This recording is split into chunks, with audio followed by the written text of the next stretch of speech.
Hey there, Mohammed. Nice to see more essays from you. Let's take a look and see what you did here. It's the English and Homestay essay. Let's see what you said. Okay. Dear Sir, Madam, my name is Mohammed Afzal, and I am writing this letter in connection with the English and Homestay program. It'd be better here. I hope you're doing well, and I'm excited to see you all soon.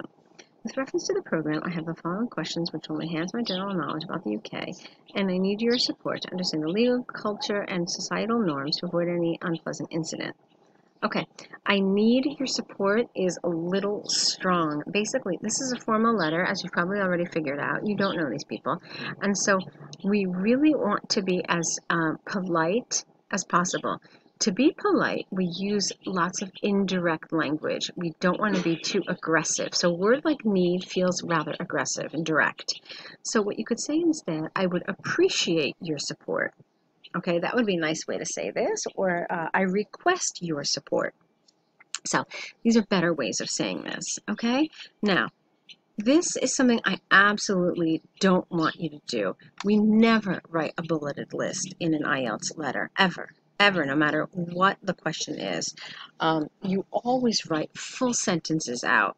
Okay, remember, this is an English exam, and so they're trying to see that you have the capability in English to write fully thought out sentences, well-constructed paragraphs. And so by writing a bulleted list, are you getting the message across? Yeah, but that's not the whole point. You're also losing this wonderful opportunity to show your skills in English. So this is something I absolutely don't want to see, okay?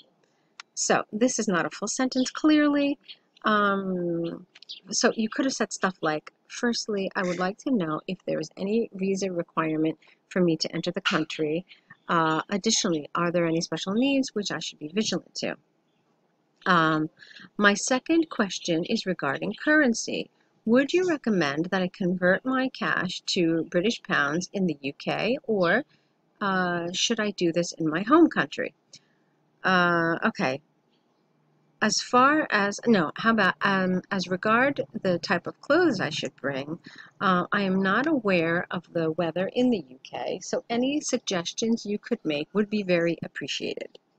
Okay, so these are the kinds of things that you need to write here. All right, let's move on. As per my current booking, I will land in UK on the 20th of August 2019 at 11 a.m. and will take a taxi to reach your house. I'm looking forward to hearing from you soon. Yours faithfully. Okay, so Mohammed, I think that covers this letter. Definitely no to the bulleted lists. Try to write out your sentences fully and cohesively. And also don't forget about this formal language, a lot of this indirect language that we use in formal letters. All right, let's take a look now at your task 2. All right, so here's your task 2. It's about changing jobs or staying in the same job. Here's what you said. Certain people think that workers should continue working, not on, but at the same employment for their whole life, while others prefer to change jobs, plural. I completely disagree with the belief that people should stick to the same job for life. Okay. Exposure is a pivotal element for the growth and professional development of any individual. There are many fundamental differences in the service and manufacturing industries, as each sector has its own experiences and unique circumstances. Therefore, you don't need a semicolon here, a comma is enough. Different jobs eventually refine an individual's core competencies and results in better performance. For instance, a finance executive working for a financial firm will be lacking the key inventory management skills as compared to one, get rid of the, one who is working for a manufacturing corporation. Okay, therefore, what's the takeaway here? What's the idea? That this type of skill is something gained only if somebody works in several different areas. Okay, if that's what you're trying to say, then definitely express it. Okay, don't just assume that we know what you're talking about and that we've made that connection. You have to make the connections for your reader. Okay, so looking at the next paragraph now. Job change also means that people will get an opportunity to explore a new work environment and different culture, which not only rejuvenates, you need an S here at rejuvenates mentally, but also provides a new thinking dimension. Trained workers are considered financial assets nowadays with an A here. But if people think that they are not being compensated according to their expertise and experience, then change will bridge this gap and satisfy them to achieve their career goals. To illustrate, a recent report by London School of Business indicates that 80% of people support job change.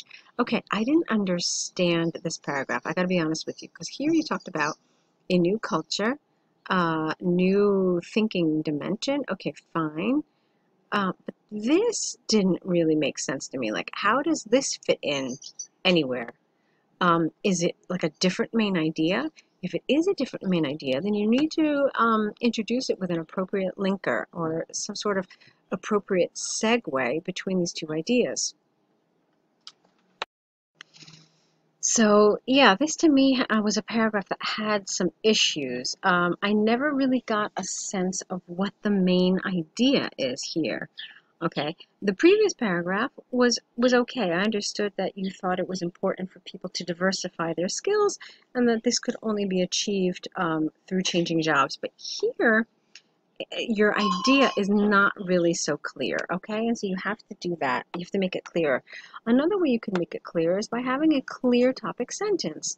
Because like I said, this wasn't just the main idea of the entire paragraph. I felt that there were more ideas here. So this paragraph needs some work. Okay, so to summarize, change in job, that's awkward, change in job. Let's fix it. So to summarize, changing jobs always results in more synergy, excitement, and passion to learn something new, which will not be the case for those who keep on working in the same job. You need an in here, or at the same job, either one. I agree to the thinking of change as it embodies multiple positive aspects which are essential to achieve the optimal work-life balance. Okay, so the nice thing about this essay is that you have some really wonderful vocabulary. It's like really appropriate. It's nice and high level. This paragraph, especially, like some of the language I thought was so lovely, like a pivotal element, fundamental differences, unique circumstances, refines an individual's core competencies. So, oh, it was lovely. I mean, it was really nice, high level, and appropriate vocabulary. So all that was great. But as I already mentioned, there needed to be a little more development. Okay, so this needed a little more development, and this just didn't feel particularly cohesive to me. So you needed to work on the cohesive elements of this, maybe by adding a topic sentence at the beginning of the paragraph and kind of like a wrap-around sentence at the end, and then making the links between some of your ideas a little stronger, all right? So while you're on the right track and you've got some nice elements, there's still some work to be done. Okay, Mohammed? So go ahead and correct these and let's see more work from you. Good luck.